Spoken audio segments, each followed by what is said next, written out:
Hello， 大家早晨。歡迎收睇今日嘅新聞聯播節目。嗰日個慈善啤王大賽，咁點咧？咁點咧？就你做乜就你做乜前咁樣就望我你想講嗰樣嘢咁嘛？你做乜？我問你點解會輸啊？我玩得唔好咯，都話咗唔識。我都話咗唔識。嗱，嗰日睇到啦，咁啊慈善啤王大賽最後咧贏家就係 Alan 啦。咁咧就記住啊，今個星期五11月5號個賭博理論課程未參加嘅咧就快啲趕快參加啦。咁依家都報名都幾踴躍啊。咁啊希望到時大家就仲有幾日，咁啊希望大家咧就快啲報名參加呢個 Alan 先生4堂嘅賭博理論課程。你有一堂 bonus class 喎，係啊，喺最尾，咁啊一定唔好講德州撲克啦。係仲有就係唔好講慈善啤王大賽，嗰個係一個人嘅，但係你都可以咁講嘅。慈善噶嘛，又唔玩錢係咪先？因為慈善啤王大賽咧，如果冇記錯咧，應該係賭俠阿炮哥做嘅角色嚟嘅。咁佢其實嗰個慈善啤王大賽咧，到最後咧都好似係啲錢落晒自己袋嘅，咁所以我哋其實係冇做慈善，我哋都係將嗰啲打賞嗰啲錢全部落晒袋嘅。咁所以你可以話佢係一個慈善啤王大賽，但係嗰個係一個炮哥嘅慈善啤王大賽得唔得？你唔通有做過慈善咯？咩啊？梗係冇啦！我哋啲唔係我嗰日做咗慈善啦，嗰度一心二用喺度跑馬。或者入邊有賭馬嘛？賭馬梗係慈善啦，嚇賭最好嘅一個慈善工作啦，嚇長期都鋪草皮嘅。好啦，咁就下次係咪鋤啲啊？下次好鋤啲啊！因為 set 咗個架步，冇理由就係玩一次啊！咁啊，希望玩得開心啲，下次咁啊希望各位觀眾會支持我哋啊！解個直播咁又冇乜特別嘢咯喎！咁啊，記住今個星期五未報名賭博理論課程嘅朋友咧，就快啲報名啊！好，咁我哋第一單新聞就講下呢個安心出行啦。香港啊最重要啦，因為牽涉嘅人好多。咁啊，琴日就開始咧就進入政府機關嘅一啲地方嘅時候咧，就要強制掃安心出行。咁啊，包括政府嘅嗰啲辦事處啦，咁啊仲有圖書館啦，最重要咁啊，跟住 ending 就街市嚇，咁啊造成一個我想補充一樣嘢喎，泳池啊反而豁免喎，真係泳池咧奇怪怪唔係奇怪，因為泳池你冇辦法咧去泳池喎。係啊，泳池啊，即係呢個好奇怪。你既然去圖書館都要掃咯，咁點解去泳池又可以繼續填紙仔？口罩喎，口罩泳池咪係咯。泳池個古靈精怪喎，咁啊即係公廁豁免。公廁豁免啦，咁佢話阿聶德權佢講過，啲人去得公廁都好急嘅。咁我解釋一下，聶德權呢樣嘢都啱嘅。唔係，我解釋一下，點解你要急需去公廁咧？或者係非常之緊急？咁我哋唔係非常之緊急，都會去廁所噶嘛。係。咁點解要非常之緊急去公廁咧？我唔明你講咩喎？我哋去廁所未必一定係非常緊急噶嘛。係。但係點解去公廁非常緊急咧？即係唔係因為個理由就係即係你公廁嘅其實係可避則避嘅啦。唔係，但係點解咧？因為好邋遢咯。係因為好邋遢咯。OK，咁即係話檢討下咧，政府 OK。你明白？咁香港嘅公廁係有啲問題嘅。香港廁所普遍係咪？香港有邋遢，即係我成日覺得香港人應該搞新加坡嘅清潔運動。係。即係香港應該搞，其實大陸都應該搞。即係我覺得香港、中國都應該搞。因為你一搞咗清潔運動嘅話咧，啲人咪會聽話好多。我逼得你咁清潔嘅話咧，你仲會做其他嘢㗎啦。咁所以本身就係一個好有效嘅管治方式嚟嘅，即係大家好多人唔知道咯。即係中國，如果你尤其是中國啦，但係中國已經清潔咗好多㗎啦。好多。但係問題，中國都可以繼續清潔落去咯。即係你搞到中國可以好似新加坡咁清潔。即係毫無疑問係一個非常非常之有效方式嚟。咁我就好奇怪點解泳池唔使啦？咁我琴日去泳池總係填紙仔，可能係開文處嘅問題啦。因為如果圖書館要泳池應該要啦。咁另外最重要就係街市嗰度就引起好大嘅問題喎，有冇好多啲老人家啊咁啊，未係識用呢個安心出行啊，咁啊見到琴日喺好多公共街市出邊就排大隊喎，咁啊要多啲人去協助佢哋，因為呢個都係一定唔係政治問題啦。琴日我睇到新聞，咁講係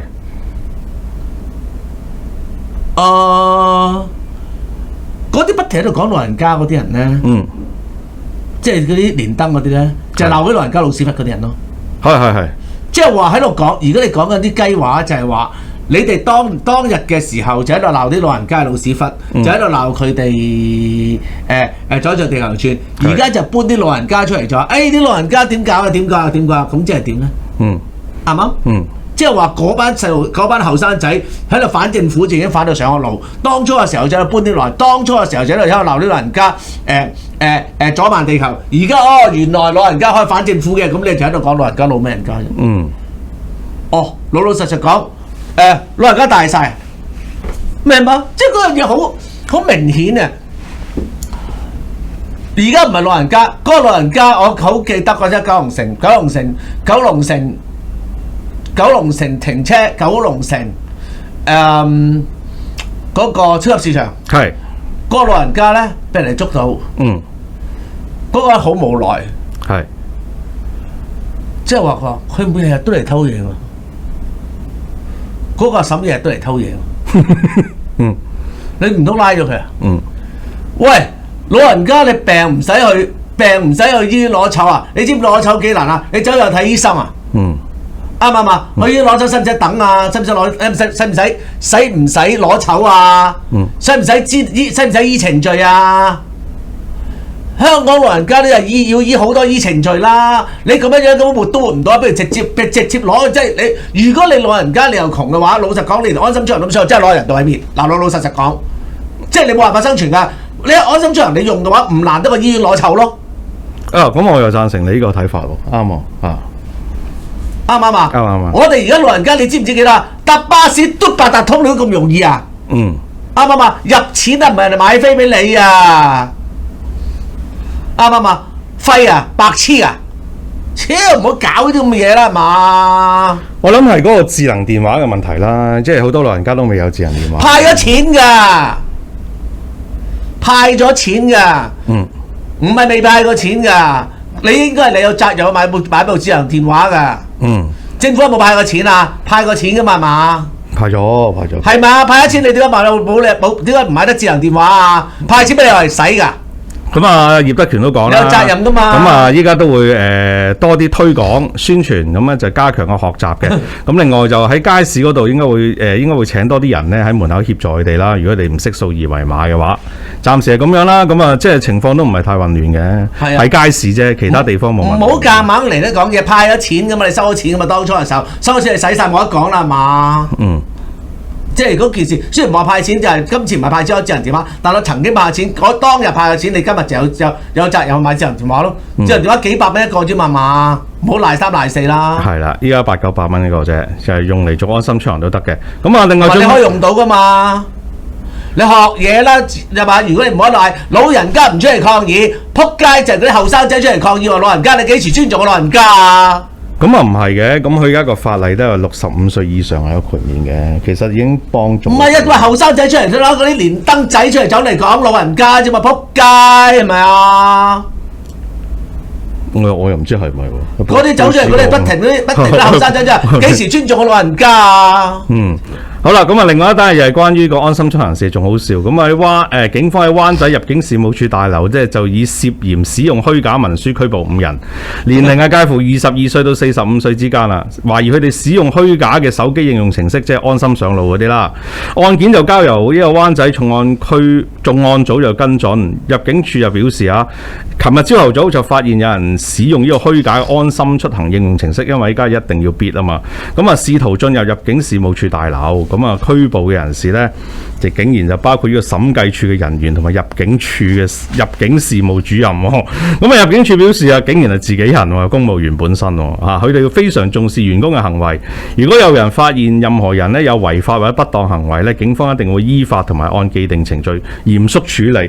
竟然拉嘅人咧唔係普通人喎，即係唔係成個灣仔入境處咧咁多人 bid 咧，佢哋拉嘅竟然拉嗰啲公務員喎，幾好笑啊！得唔係拉公務員就梗㗎啦，你公務員冇黃嘅咩？我覺得呢度冇笑，因為呢個肯定會發生嘅。咁但係問題即係證明，所以公務員要清洗咯。咁但係就而家佢咁樣嘅話，即係我即係嗰啲人，即係有啲都黃㗎啦，即係講係送頭咯。係。即係你都知道領緊嘢㗎啦，即係其實灣仔入境事務處嗰度都幾人流，好非常之人流。你明知道會賴嘢嘅，你都係要咁做。呢啲咁除咗坐監之外，唯一出路啦，係嘛？你人生唯一出路就係坐監。而家問題就係講緊嘅問題就係呢種人，會唔會取消公務員資格？你覺得應唔應該取消公務員資格咧？因為嚴肅處理咗佢哋降佢哋級啊咁樣咧，點樣處理咧？我覺得就咁。係。我覺得就係如果其實咧就係你要問題係從咩原因、咩角度去睇？係。如果從事件角度去睇就好小事嘅，就唔應該取消公務員資格。但係如果就政治角度去睇咧，就應該要取消公務員資格。因為咧成件事咧，即係事件都好小事。即係如果你咁樣嘅話，因為你冇咗人一個鐵飯碗係好慘啊。係。但係咧同樣地咧，我就係要你冇鐵飯碗。即係嗰件事咧係因為政治。而家你哋其實之所以唔用安心出行，唔係因為你哋覺得冇個私隱，其實係因為反抗政府啫嘛。係，呢個當然啦，佢哋都係用呢個政治概念出發啫。OK，咁所以咪炒佢咯，明唔明白？就係即係其實咁簡單咯。如果你真係講私隱嘅話，因為政治問題。第二就係咧，因為其實公務員清洗咧，其實因為炒公務員好難啊，不如橫掂都係啦，做啲先例啦。即係如果順從咩嚟講，你話可能先，即係你啲和合非啲好小事嚟嘅啫，其實。但係而家其實一個抗爭運動，其實就係一個打緊一場政治戰爭嘛。咁所以就唔係一個咩嘅問題。咁所以就咁睇下入境處同埋審計處之後會唔會跟進翻點樣處理？應該政治處理咯，即係政治 delete 佢咯，即係冇辦法，大家都係政治，即係呢個係一個你死我活嘅鬥爭嚟噶嘛。好啦，咁我哋都係喺疫情嘅角度出發啦。咁啊，尋日咧應該係前日啦，如果計翻時數。咁澳洲、泰國同埋以色列咧就開放翻個國際邊境咯。咁啊，即係只要你打咗疫苗，咁咧有陰性記錄咧就可以入境啦。咁啊，好多人啊翻去澳洲啦，因為澳洲都封咗好耐啊。咁啊，有睇緊電視有好多嗰啲都唔係生離死別重聚嘅場面啦。咁最重要就係泰國都開放個國際口岸，咁啊歡迎啲人啊去旅遊咯。咁就都睇見就係佢哋嗰個與病毒共存嗰個概念啦嚇。咁啊唔知道會發生咩事呢？咁啊就反而香港呢就收緊翻嗰個檢疫嚇，即係最重要就係香港就收緊翻就係關於嗰啲領事啊、外國嘅領事啊、領事館嘅人員啊，或者一啲學術交流嘅人，即係一啲即係本應係有豁免嘅人嘅群組呢，香港政府就大力咁樣收緊咗，即係佢哋都要嚟到香港之後做一個家居隔離嘅，即係就唔可以直接入境、直接工作，咁就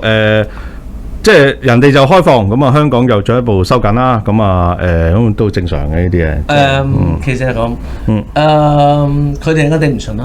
但係其實頂唔順澳洲嗰陣時好似係完全直情唔俾你翻嚟啊嘛。完全唔就算澳洲人都唔俾。咁就係但係其實咧開放係應該嘅。而家問題係咪要隔離嘅？OK， 即係你OK 得唔得？而家係隔離嘅問題。而家好似澳洲使唔使隔離啊？唔使啦，就係唔使噶。你所以佢中間如果你講全然開放嘅話，你中間你會有一個好危險嗱，因為咧而家英國係講緊4萬。英國講4萬，美國講6、7萬啦，至5、6萬啦，即係居高不下啦。你打咗佢哋打疫苗嗰個數量都唔低嘅。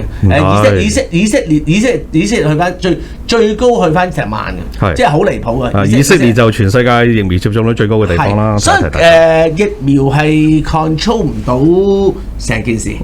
咁如果而家問題就係第二重把關啦，就係如果中咗啲人，你咪唔死嘛？會唔會對醫療有個醫療系統有冇造成負擔咧？咁你可以嘅。如果你好似英國咁樣，咁你就話生咗嘅話，你喺屋企等死，咁你死亡率又唔係好高啦。咁然之後咧，你就係唔醫，然之後你就喺屋企度攤。咁嗰啲人攤都話佔人死嘅，但係問題就係即係因為你冇醫啊嘛，你冇醫啊嘛，最慘係你冇得醫啊嘛，咁所以咧你唔會有一個特效藥，暫時嚟講未有特效藥。我覺得成件事佢哋非常之錯嘅，就係口罩你唔可以切除。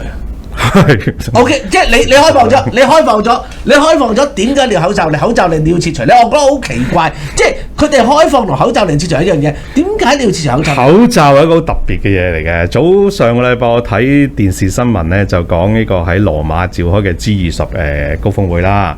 咁就喺個G20 高峰會度報導嘅時候咧，就影佢個外圍嗰度即係嗰啲騎警啊，即係喺羅馬又有騎警啊嘛，咁啊有普通人啦，跟住佢仲要喺個電視新聞報導就係話，今次我哋G20舉行嘅時候咧，都要佩戴口罩。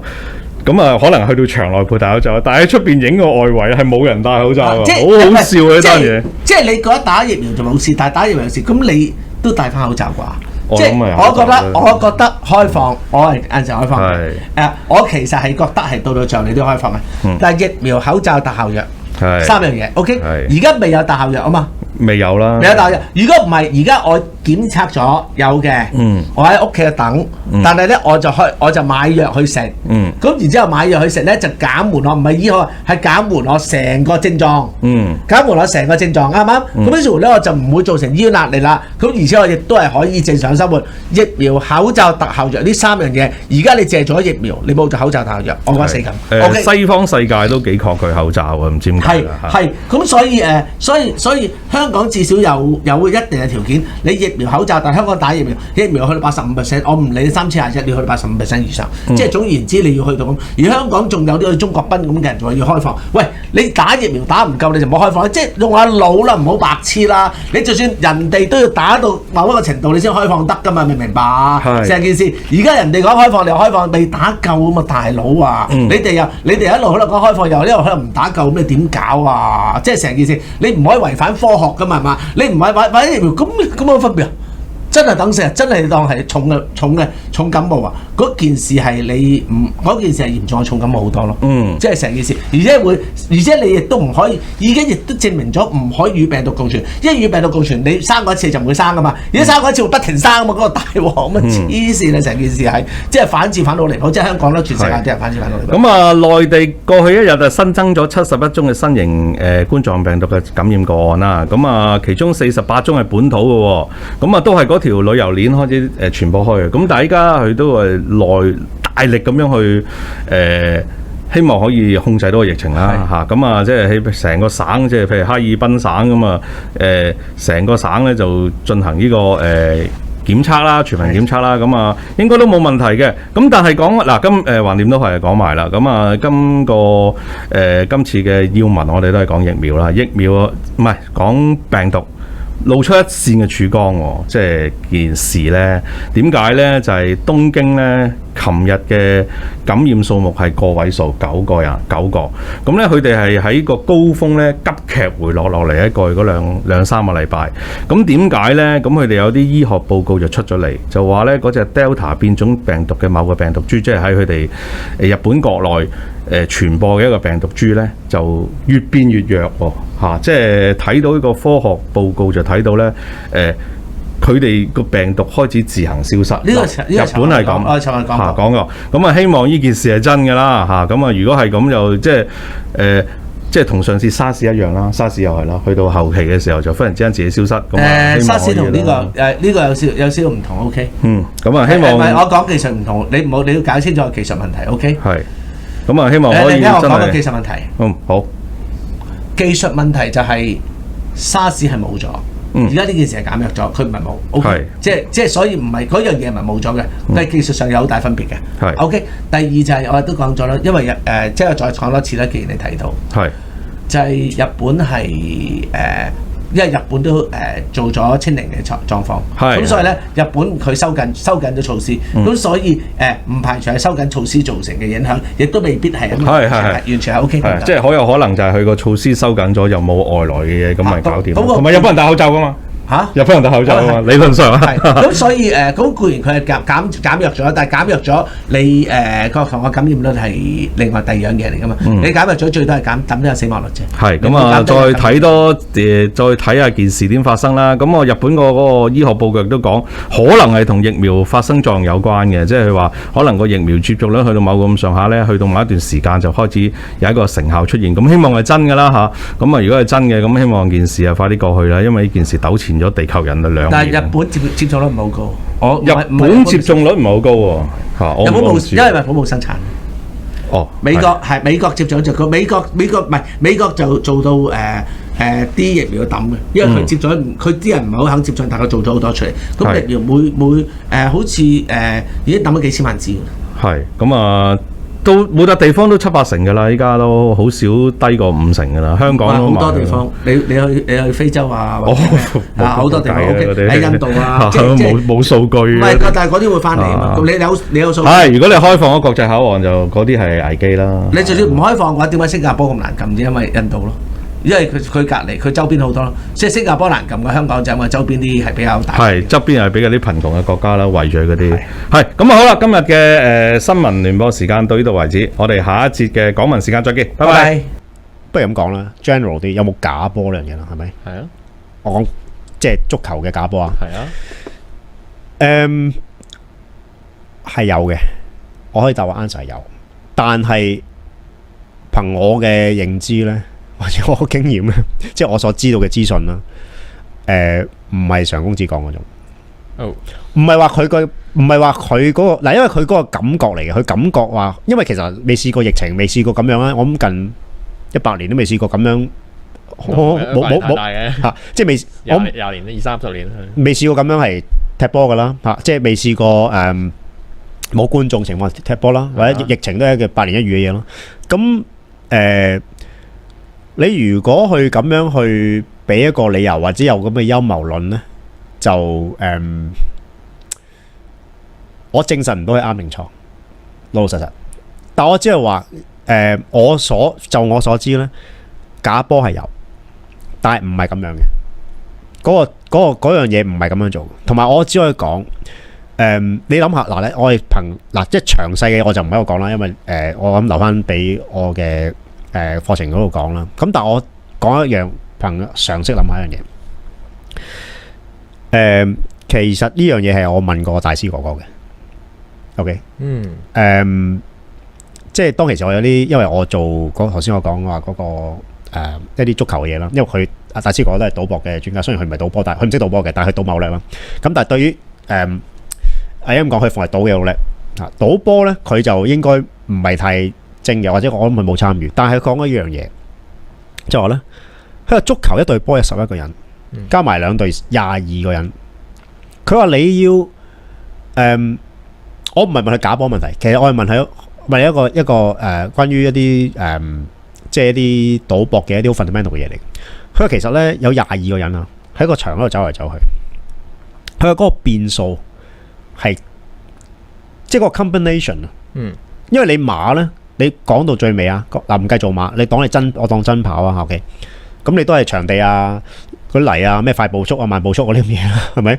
咁然後或者嗰隻馬個血統啊，你有個數，你講來講去嗰扎嘢可以 quantify 到嘅嘢，100零樣到咯，我諗，我估啊，嚇，唔係我估嘅，好似阿Bill Bender 嗰個贏好多錢嗰個香港嗰個馬神啊，所謂。Hello， 大家好，歡迎大家收睇呢個新聞聯播嘅港聞時間。咁啊，其實琴日最多就係新聞就係個安心出行啦。咁啊，頭先我哋喺呢個要聞都講咗啦。咁另外一單新聞就係大聲哥琴日講過，阿華記咧楊官華咧就之前啊組成咗個反林鄭大聯盟啦。咁啊，你哋琴日應該講咗個內裏嘅問題啦。咁啊，但係佢琴日咧就發表咗一條 YouTube 片。我哋講咗係解散咗解散咗，即係有被受到多方嘅壓力，就解散咗嗰個反林鄭大聯盟。但係佢琴日咧出埋條 YouTube 片咧，就話暫時封咪，咁啊形容自己咧每日被抹黑，咁咧就有人咧就將自己嘅言論咧大做文章。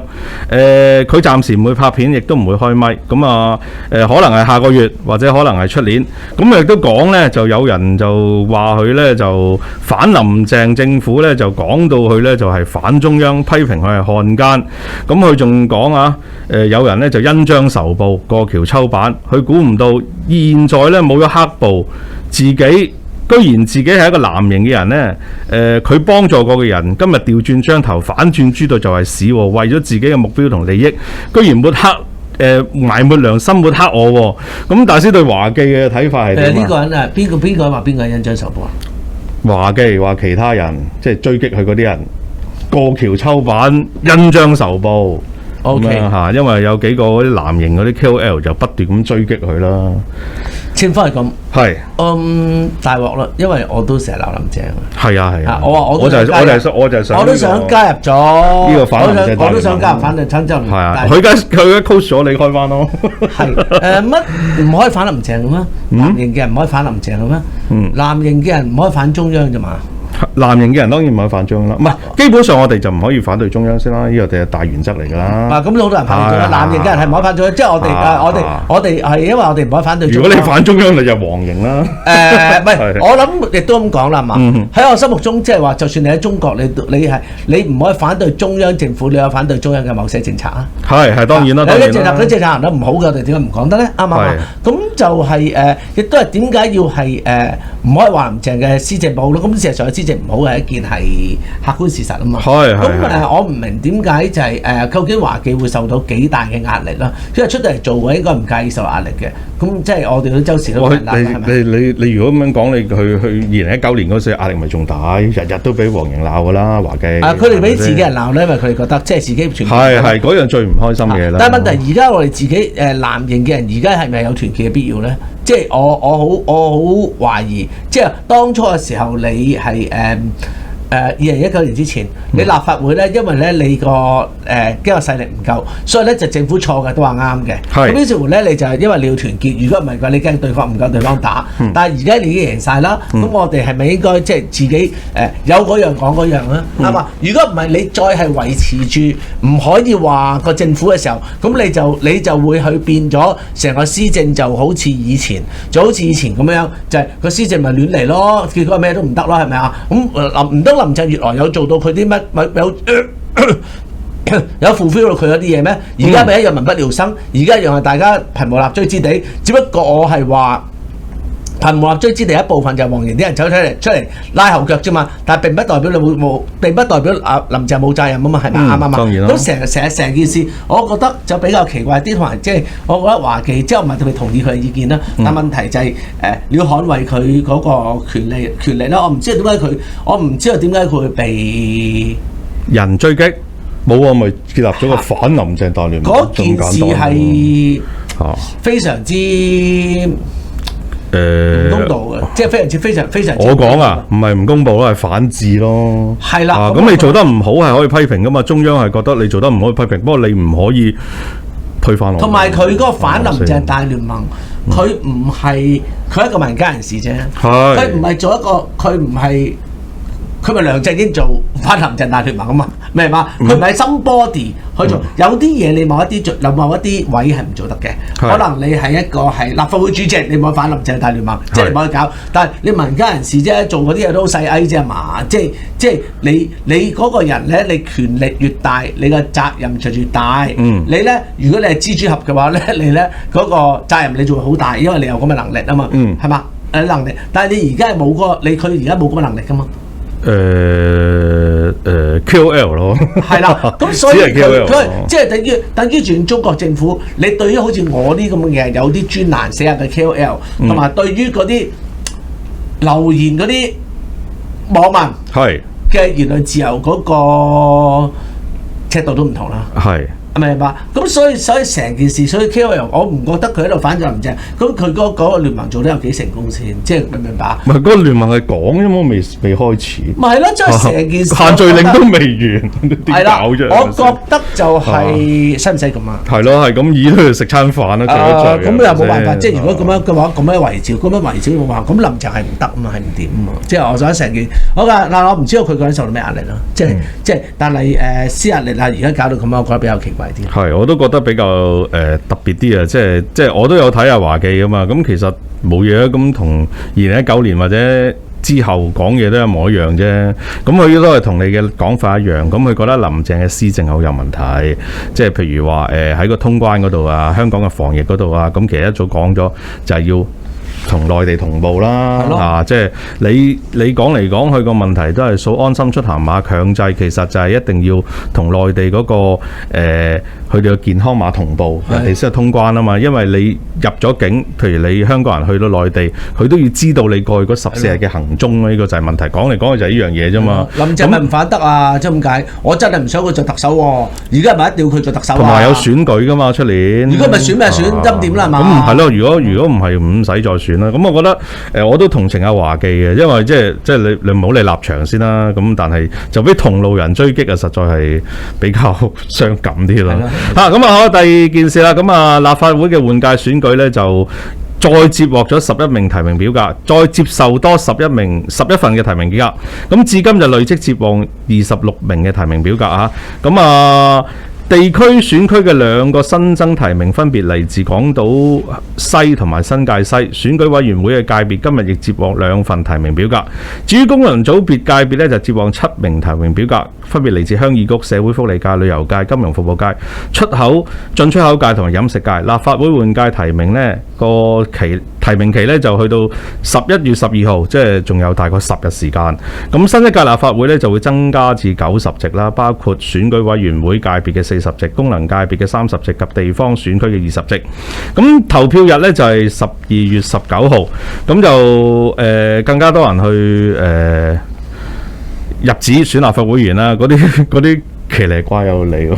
咩情況？嗰個咧有一個女人咧，我唔記得咗邊個，佢哋都會入紙嘅，咁啊都會多啲人參加。冇理由㗎，你唔係我因為騎呢怪，你覺得騎呢怪，我覺得好奇怪，因為今屆嗰個係啊門檻好高啊。係咯，我又唔知點解我唔知佢係真係入咗紙，話佢係去入紙嗰度接受傳媒訪問啫嚇。咁啊睇下個情況點啦。咁但係我想講一樣嘢嘅，咁我就想工聯會吳秋北就參加直選啦，今次咁啊，我聽佢接受訪問，咁啊，即係講佢嘅政綱同意見，咁啊，但係我聽過幾個人嘅政綱或者睇過咧，即係佢哋都話啊，我哋要發展好香港啊，跟住融入去大灣區啊咁樣，咁但係就配合呢個國家整體嘅即係嗰個大灣區嘅發展，咁其實個具體內容就好似大家都冇乜嘅啫，即係大家都係念口簧，咁啊，即係希望具體嘅政綱出嚟會多啲嘢睇。香港做政治要使識嘢咁？香港做政治使識嘢嘅咩？哦，係啊，唔使㗎。係咯，係啊。香港你咁講啦，整個民建聯都冇金融政策。冇㗎。但係依家要佢哋對房地產嘅認知亦都係完全錯誤咯，即係咁簡單咯。咁所以唔需要有咯嚇。即係我同你講過啦，我20幾年前聽過劉千石去過現場，聽過佢講過一次嘢，我就對香港嘅政治人物非常之失望，即係個水平又比較低啲咯。咁啊，希望嚟緊個水平會提高啦，有冇機會咧？我比較我存疑咯，係咯，存疑咯嚇。即係所有嗰啲人都知識水平都好低嘅。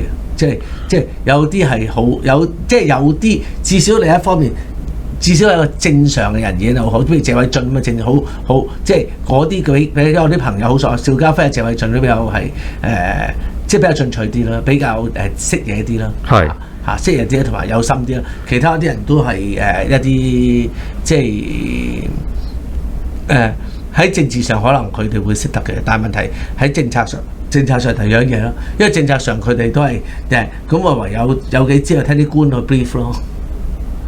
你覺得佢哋個問題出咗喺邊度咧？個問題就因為個問題就因為佢哋個對手都係咁嘅問題，即係以前泛民嚟講緊。泛民咪你諗下咯，係個問題就係臭罌出臭草啊嘛，臭罌咪啲香港人咯，700幾萬香港人咪臭罌咯。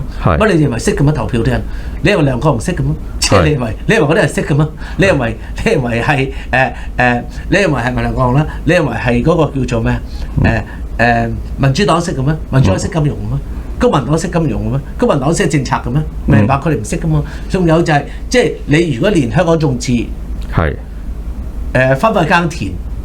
復耕啊！又講緊呢單嘢。以農為本唔係復耕，復耕好啲。嚇，復耕好啲。因為你復耕係 partly 係我有朋友啱想做復耕嘅。嚇，即係做啲好高增值嘅，做高增值嘅復耕嘅。嚇，即係好好巧嘅，好高增值嘅復耕。咁係啱係得嘅，但問題就係你係以農為本喎，本喎。係。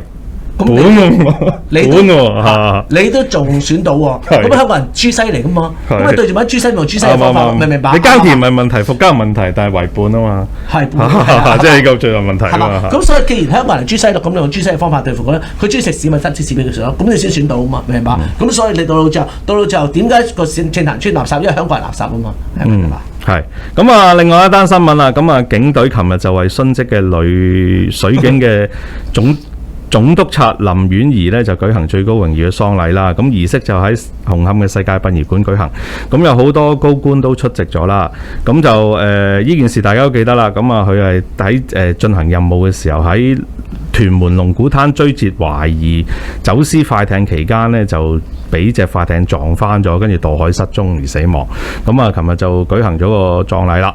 咁就我想講嘅嘢就係之後呢，就政府就大力打擊走私啦，早嗰幾日你就破獲咗有史以嚟最大規模嘅一單走私案咧，咁啊檢獲咗呢個成億幾嘅貨品啊，包括什麼都有啦，魚翅海鮮啊，即係最重要都係 iPad 電話啦。係，我唔明白點解啲人仲走私咯，即係好明顯你要收皮㗎啦。即係我寧願唔做生意，冚一輪匿埋一輪嘅，你冇得走啊！依個即係走私，我諗喺呢一年。唔係話俾你聽個需求好大咯。個需求幾大都冇啦。係啊，你拉得太勁嘅時候，你需求幾大都唔敢做。同埋我想問一樣嘢，喂，咁樣俾人攞咗億幾貨，好大鑊。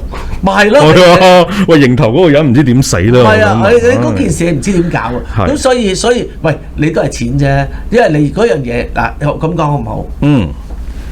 呢啲嘢走私貨品咧，係冇需求呢樣嘢，因為咧嗰樣嘢咧，你係稅務問題嚟嘅啫。係稅務問題。如果你嗰個危險程度係高過你嗰個稅務價格嘅話咧，危險程度高過稅務價啱。咁咧你咧嗰個走私貨品嘅價值就係零，或者負數。係，因為你可能一件貨你係可能係賺1000蚊嘅，但係危險程度，但係你被拉嘅機會高過1000蚊，咁你就唔做嘅。只有邊啲貨先至一定要係有必需品咧？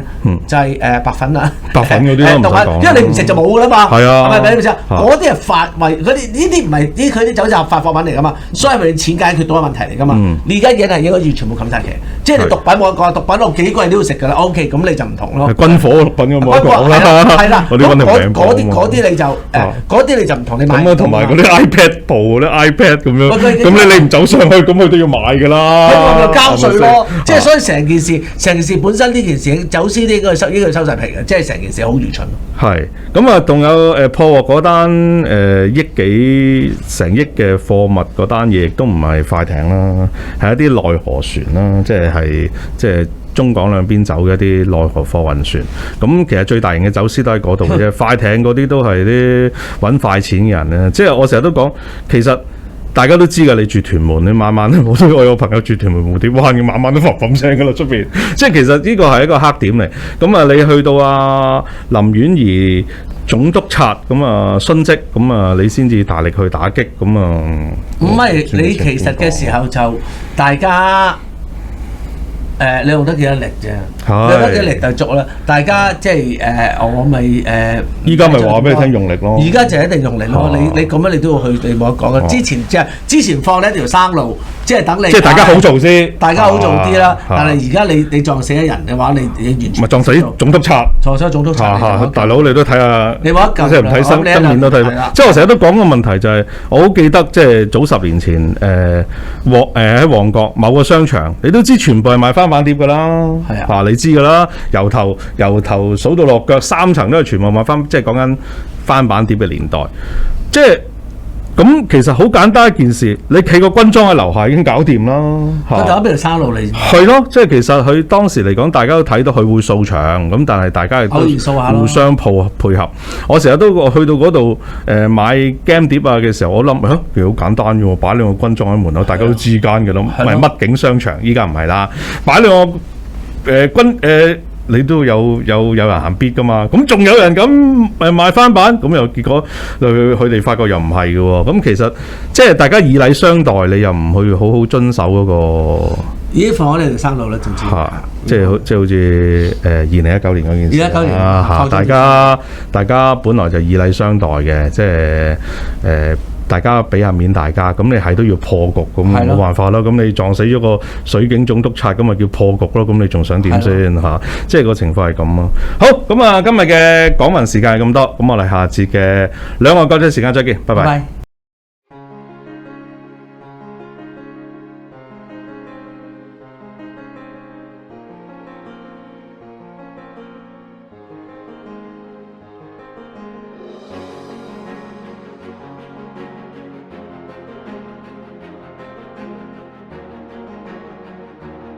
Hello， 大家好，歡迎大家收睇個新聞聯播兩岸國際時間。咁啊，第一間新聞就講下個聯合國氣候變化大會喺英國嘅蘇格蘭格拉斯哥召開啦。咁就好多個國家領導人都係啱啱喺羅馬出席咗個20國集團高峰會呢，就跟住就轉去當地。咁就我哋國家主席習近平先生咧就繼續冇出席啊，咁啊以書面喺以書面嘅方式喺大會發言。咁啊，琴日就有個英國嘅首相約翰遜啦，作為主人家啦，咁啊喺開場發言嘅時候咧就形容咗一樣嘢，佢話依家成個地球咧好似綁咗喺個末日裝置上邊，咁咧就距離呢個午夜即係最後嘅倒數咧，只係剩翻最後1分鐘，咁啊必須要積極採取行動，認真去對應個氣候嘅變化。咁啊仲有啲花邊新聞嘅，咁啊有嗰個即係世界糧食嗰個前委員咧，就即係個話事人咧，咁啊發表即係喺啲社交媒體發表聲明，咁就叫呢個 Elon Musk 同埋亞馬遜嘅創辦人咧就捐出2% 嘅人工，就話就可以解決全球嗰個糧荒。咁啊，大概個數額係20億美金每人。咁啊，即係話40億美金咧就可以解決全球嘅糧荒，就起碼解決咗呢個地球上邊4500萬即係嚴重饑荒人口嗰個糧食問題。咁啊，佢開到聲，咁啊又懟阿 Elon Musk 懟即係亞馬遜創辦人係啦。咁啊 Elon Musk 咧就即刻回應啊，冇問題。我捐60億美金小事嘅，賣股票捐係啦，賣股票捐，但係你攤條數出嚟，你究竟我捐咗啲錢你點樣使？點樣去落到啲災民手上面啲糧食？如果你開到 open 條數出嚟嘅，咁我就係即刻賣股票我都捐。咁啊，咪同我哋講緊個問題咯。我都講喺呢啲唔同喺亞洲電視有舉辦咗咁耐嘅時候，我都講過好多次啦。喂，錢喺度點樣使個問題啫？即係就係講翻連登嚇，咁啊，琴日一講連登，即係 Elon Musk 嘅嘢，連登一定討論嘅。佢哋下低都講啦，如果你又係90% 人工，90個即係嗰啲捐款，其中90% 叫行政費，嗰90% 又係俾你哋啲慈善團體 NGO 度出花紅啊，去住呢個5、6星級啊，出差要坐商務客位啊，咁嘅時候。咁啊，即係 Elon Musk 問題就係呢個啦，即係講嚟講去就係呢個，即係樂施會嗰啲咯。咁係咯個問題，你維持個團體，叫捐你維持個團體，咁其實個團體本身個運作就花咗大量嘅錢啦。咁係咯，唔係花大量嘅錢 ，OK，團體運作固然花大量嘅錢啦。咁但係個問題就係佢哋嗰件事都係去到外國嘅話。都係一定要住翻啲好嘅酒店啦，住喺好嘅食物去出差嘅時候，即係都係阿公嘅錢啦。咁就仲未計佢哋合弄下啲幼女啊咁樣嗰啲啦，叫下雞啊咁咯，咁都好平常。即係所以即係我都呼籲大家都唔好磅水俾佢哋，即係呢啲慈善係唔需要做咁多因為你見到你不如自己做啦，即係咁你當然啦。香港人好中意，即係大家捐咗錢就當做咗啦，即係正如你好多人話捐咗去民主運動啦，咁我當然我唔係同意民主運動啦，但係捐咗去民主運動結果咪俾阿傑斯啊嗰啲全部袋晒咁嗰啲，即係結果你就係捐咗錢課金啦，都係搞掂咗啦。其實相同嘅嘢嚟嘅啫，大家磅咗水就當係即係贖罪券，呢啲叫做呢個係贖罪券，係冇辦法啦。即係呢個係處理唔到啊！即係咪捐咗錢就可以救助一啲災民咧？咁其實呢樣嘢由70年代講到今時今日啦，即係非洲嗰啲人啊，即係成日影嗰啲相出嚟啊，啲細路仔瘦到撲街啊，就快死啊咁樣。喂，搞咗咁多年都係咁啊，即係有問題啦即係你點樣去救先？我都唔知點樣去救嗰啲人。中國就咪可以好似中國咁仲有辦法咯，去嗰度做啲基建啊，然之後做下生意啊，咁你就係救咗其實。係，即係你講得好啦即係如果你話要揾個典範，咪中國嘅典範咯，真正脫貧嘅典範。即係如果你去對上數翻30-40年嚟講，咁即係非洲就未行過半步咯，即係我嘅感覺。喺西方嘅贊助之下未行過半步咯，即係當初嘅時候咁多年，你話救佢，其實全部都係一路都幫唔到咯。係啦 ，Elon Musk 就嗰樣嘢啦。好啊，咁啊睇下嗰個氣候個高峰會又有啲咩做到出嚟嚟啦。咁啊，又係嗰句都冇咩嘢做噶啦。咁聚埋一齊咪講下咯，好難搞喎。好啦，嗰日我講日本嘅政治啦。咁啊，日本啊啱啱舉行咗一個眾議院嘅選舉。咁啊，唔同嘅政黨咧想組成一個聯盟，咁啊對付呢個自民黨。咁但係出嚟個選舉出嚟嘅結果就出乎意料。移民黨咧，自民黨啊攞咗呢個261席，只係微跌咗15席啫，仲控制咗眾議院嘅一半嘅位置。咁啊，取得絕對嘅所謂執政優勢。咁啊，新首相上任嘅時候咧，即係有人話件事就係因為對面啦，即係反對自民黨嘅聯盟咧，就揾咗日本共產黨入去喎。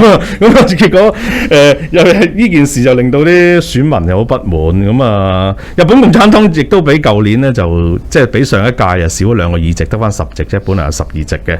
咁啊，我唔知道係咪真啊，我唔係日本，即係但係我就覺得日本人嘅投票率都好低，佢投票率好低嘅。係嚇，佢哋唔係好即係佢哋已經對個政治咧有啲徹底嘅失望。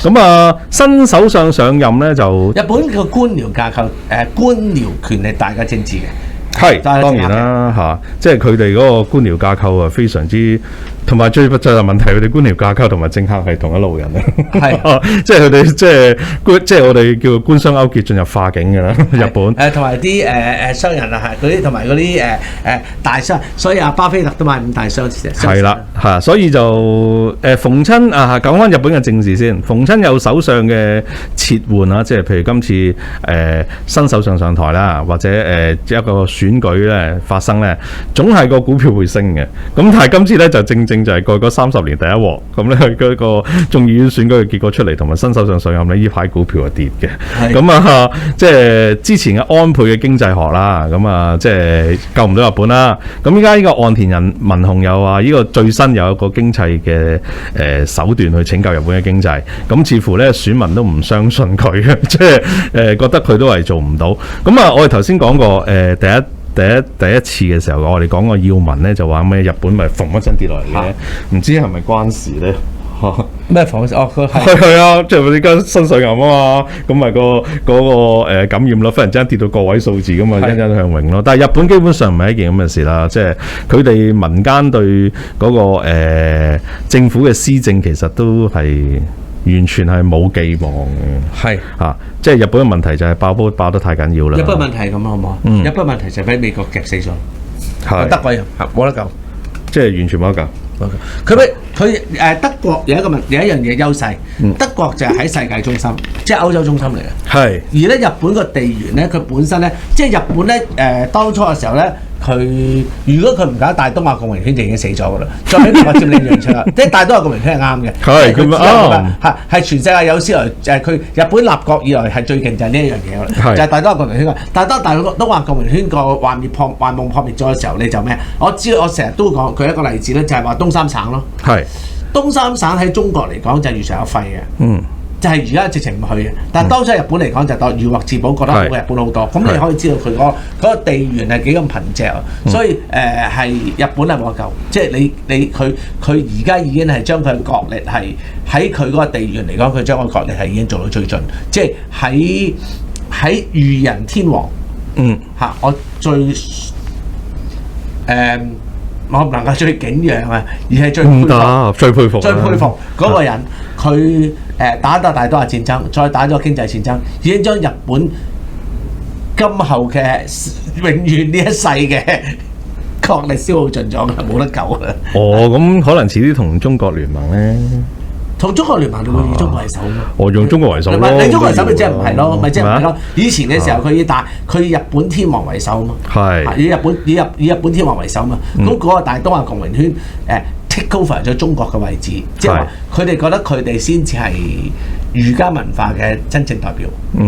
咁啊，睇下岸田文雄首相上咗台之後，日本有咩發展啦？我應該都冇得救嚇，睇嚟就悶悶地啊！咁你都民間都話俾你知啦，即刻同你整單呢個捉棋喺地鐵度斬人係咪先？咁又放火又成，咁啊你睇到佢哋嗰個初個新聞就話20歲，咁依家就證明咗嗰個係一個24歲嘅後生仔，咁啊作呢個 Joker 嘅打扮，咁啊 Joker 就係嗰套小丑戲嘅打扮啦。咁就冇塗個面嘅，但係個身上面嘅衣着都好似，咁就喺個地鐵度就縱火，咁啊亂咁用刀傷人，咁啊幸好就冇人死，又有人重傷。佢着紅色 Joker 定綠色 Joker？佢着紫色褲。OK，即係紅色嘅。OK，我解釋嚇。因為佢着紫色褲，即係佢究竟嘅認同係舊嗰個定新嗰個？咁啊，佢嗰個認同嗰個啦，即係死咗個，死咗嗰個，唔係死咗嗰個，即係琴日我睇個新聞，紫色褲就認同舊嗰個咯，係舊嗰個就係着紫色褲咯。係我睇過，我琴日睇有啲外國嘅網站，佢哋好受歡迎嘅喎，佢哋萬聖節嘅打扮就唔搞魷魚遊戲，好多人扮 Joker，即係扮嗰個咧整個面，即係一個人扮咗陳同佳。我就 keep 咗隻粒墨，佢話呢個邊個嚟㗎？究竟都幾恐怖喎！咁啊，即係睇到日本佢哋對個政府執政其實係好失望。即係我都識得有啲日本人早嗰幾年傾過偈，佢哋係完全冇寄望啊！即係覺得呢個政府係無論邊個做，又係呢班人做咧都係咁樣。即係個經濟其實全部一樣，全部一家人嚟。佢哋互相係聯婚。係日本人係互相屌嚟屌去咁樣聯婚，即係呢個點解？呢個就係話即係阿里奧話，即係用勝利觀串聯嘅關係。因為佢其實係話緊國民黨，佢其實話緊國民黨，但係其實英國都係咁樣嘅。其實美國都係咁樣。好多地方。你如果唔理佢，佢就自然有貴族，大概係壟斷咗1/3啊咁樣啦，或者1/3至1半。即係但係你剩翻嗰啲，你轉嚟轉去嘛，所以唔轉嗰啲係咪大權力啲喎？係嚇，佢哋都通常都有，但係日本就更加嚴重。係咁啊，好啦，咁啊，當其他國家都咁嘅時候，我哋祖國嘅欣欣向榮啊！琴日又發生一件事，我覺得好重要嘅，中國農業科學院嘅飼料研究所同埋北京首鋼嘅朗澤新能源科技有限公司咧，就喺10月30號就聯合公佈啊！前日經過多年嘅聯合研究咧，全球首次實現咗從一氧化碳到蛋白質嘅一步合成工作。咁啊，利用呢個工業廢氣裏邊嘅一氧化碳加埋一啲氨，咁啊組成呢個蛋白質。咁其實呢個一路都有噶啦。咁但係可唔可以大量生產呢？咁依家中國就話俾你知咧，可以大量生產。呢個合成過程佢哋只係需要20幾秒咧，咁就可以大量生產。咁咧就可以生產啲蛋白質出嚟。咁啊，從啲蛋白質液體咧就可以變成一啲飼料，最重要係做到飼料。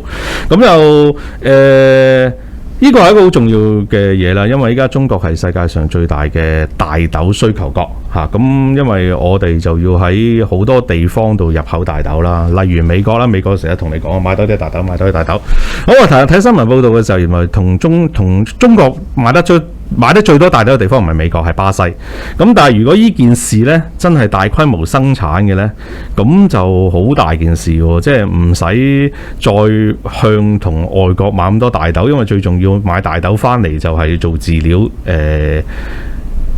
即係製造肉類啦，我哋咁樣講啦嚇。咁啊，希望仲有一樣嘢就係，如果佢用咗工業廢氣裏邊一氧化碳呢，亦都可以喺環保裏邊大有作為喎。即係希望喺個減碳或者碳中和嗰個目標度呢更易進發。